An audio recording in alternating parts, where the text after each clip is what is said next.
Now, how many of you guys go out to practice and you get set up on the tee and you get ready for your work for the day and you got a setup that looks kind of like this? You got the tee set up right in the middle of the plate. You get to where you stand right there in the game and you start making some swings and you hit the ball pretty solid and you're hitting it pretty good and you think that you're getting some good work in. Well, guys, I'm telling you right now, even though I hit that pretty good, pretty solid, pretty hard, it's not even close to my potential and my best swing. I actually jammed myself on that tee swing right there. And in today's video, I'm going to show you the biggest tee mistake that I see across the board that's making you groove a swing that's jammed versus a swing that's releasing with tons of power. Let's go ahead and get started. Now, guys, we got a lot of great content coming out this year, and if you don't want to miss out, make sure you hit that subscribe button. That's the only way you can get notified when we come out with new content. And make sure you hit that like button. That really helps us grow the channel. And if you guys have any questions or comments, we'd love to hear from you. Leave them in the comment section below. We've talked a lot about tee position in pro speed baseball. We've had some videos on it, but by far, this is the biggest mistake that I see. Everybody, for some reason, is just very, very infatuated with where the ball is in relationship to the plate. So right now, this ball is a perfect down the middle strike.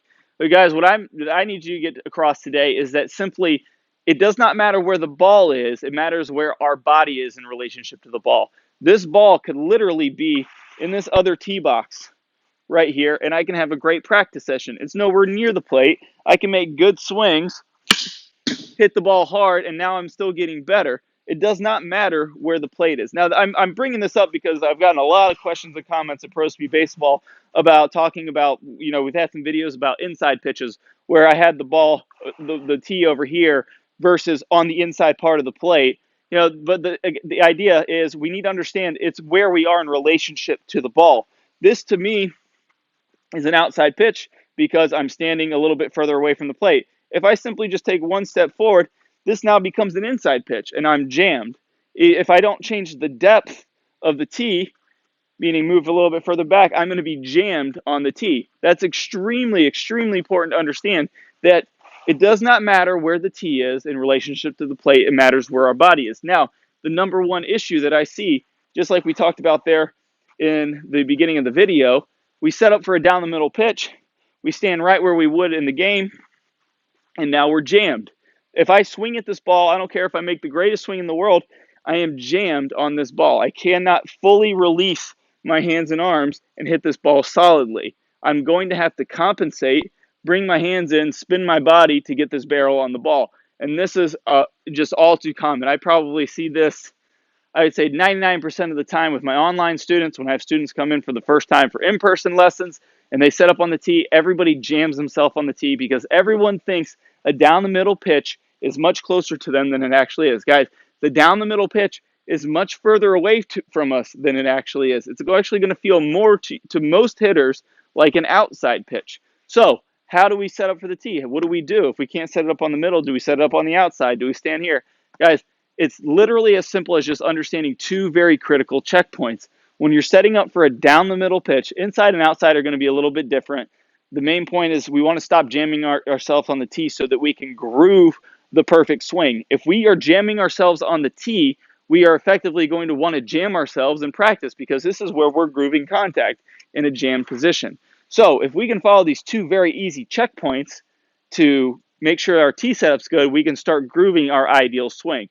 So no matter the depth of the tee, no matter where it is, it all matters where your body is. So what you're going to do, the best way to do this is to use a camera set up for a down the line view. Like we have a camera angles video in the Pro Speed hitting system that explains exactly how to set this up so you can make sure you have the same camera angles every single time. What you're going to do is you're going to be looking for two checkpoints. First one is that we're hitting the ball solid. Now I can hit the ball solid here. I can hit the ball solid here, but one's jammed and one's released. It's very important to understand the difference. Now, how do we know it's released? Well, my second checkpoint is that I can easily see both of my hands from the down the line view. If I can hit this ball solid and see both of my hands from the down the line view, I am at a good distance away from the ball. That's it. That's all we have to know. It's that simple. If I'm hitting the ball off of the tip of the bat, well, I can see both of my hands, but I'm not hitting the ball off the sweet spot, so now the tee is too far away from me.